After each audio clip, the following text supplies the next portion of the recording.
और मन हमारा खिंचता है भोगों में, शरीर संसार में, व्यर्थ की बातों में, तो निराश होने की जरूरत नहीं।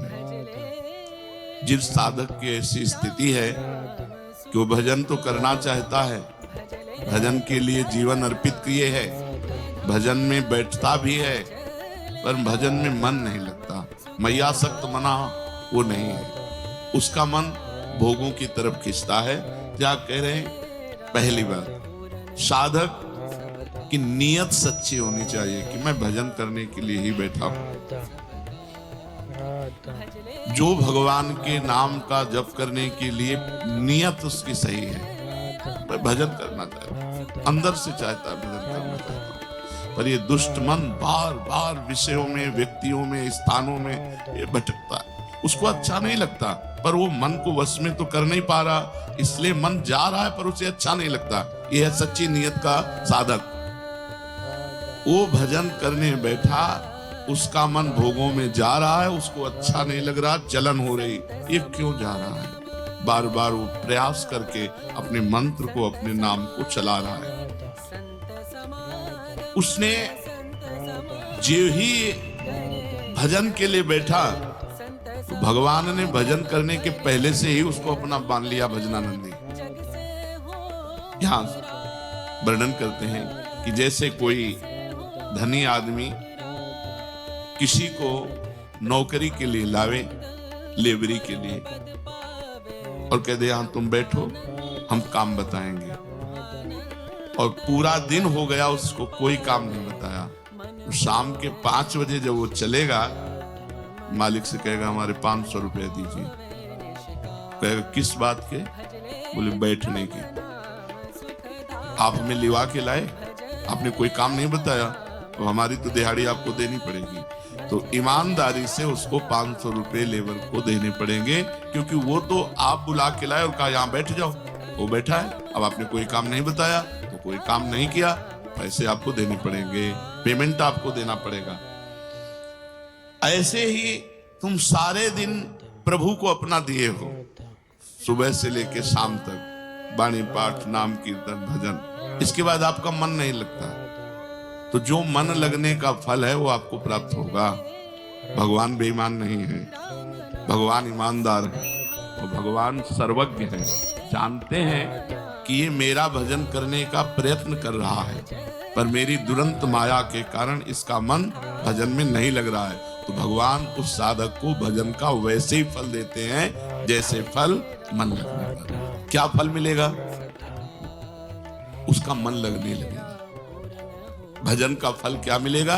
उसका मन लगने लगेगा। पहला, ईश्वर अनुग्रह, ये अनुभव होगा उसको,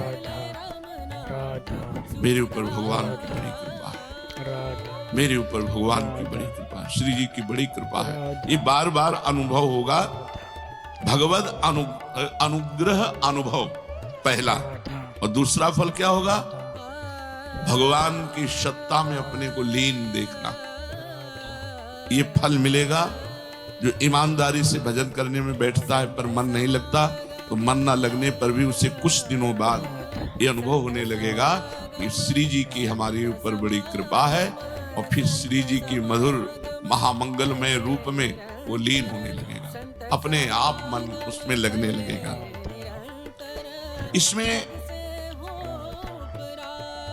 भगवत जो दर्शन है, इन इंद्रियों की ताकत नहीं है कि भगवान के दर्शन करने, जो अभी इंद्रियां हैं, नाम जप के द्वारा, मंत्र जप के द्वारा इनका मार्जन होता है, इनमें चिदानंद ताकत आती है इन इंद्रियों में।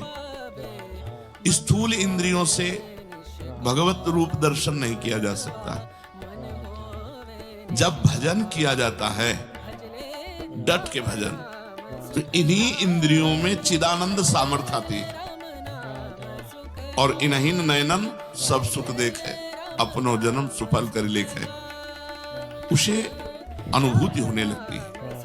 अपने हृदय में भगवान युगल सरकार की, या जो जिस भावना में है, उसको उसी भगवत रूप का अनुभव होने लगता है। जब भजन करता है और यह अनुभव होने लगता है कि प्रभु की हमारे ऊपर बड़ी कृपा है, धीरे धीरे मन प्रभु में लगने लगा, तो अब झांकी आने लगी। वो जिस उपाय से प्रभु के नजदीक पहुंच रहा है, उस उपाय को प्राणपण से पकड़ लेता है।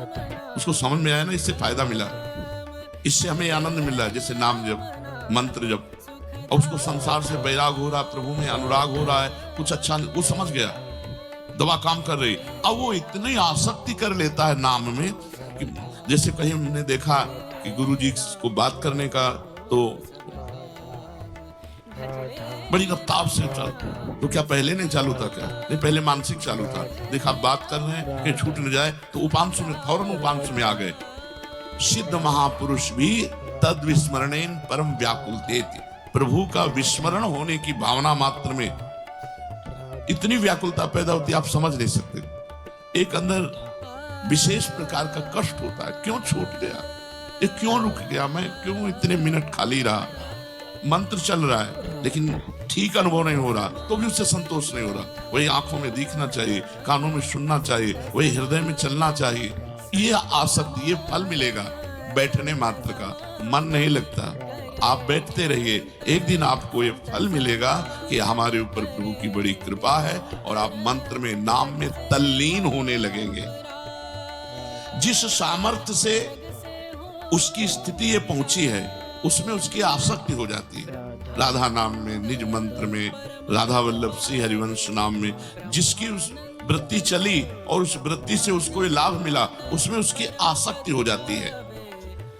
अब जो मन का विजय पाना बहुत कठिन कहा गया है, अब उसकी एकाग्रता बन गई, क्योंकि मन चाहने लगा कि रुके ना। समझो, जैसे जैसे भजन आपका बढ़ेगा, मन तो हेलो दोस्तों, कैसे हो आप सभी लोग? लगेगा भजन में रुकेगा। करना कुछ नहीं, वीडियो को लाइक करके चैनल को सब्सक्राइब कर देना और कमेंट में एक प्यारा सा राधे राधे राधे नाम लिख के जरूर जाना। मिलते हैं एक नेक्स्ट वीडियो।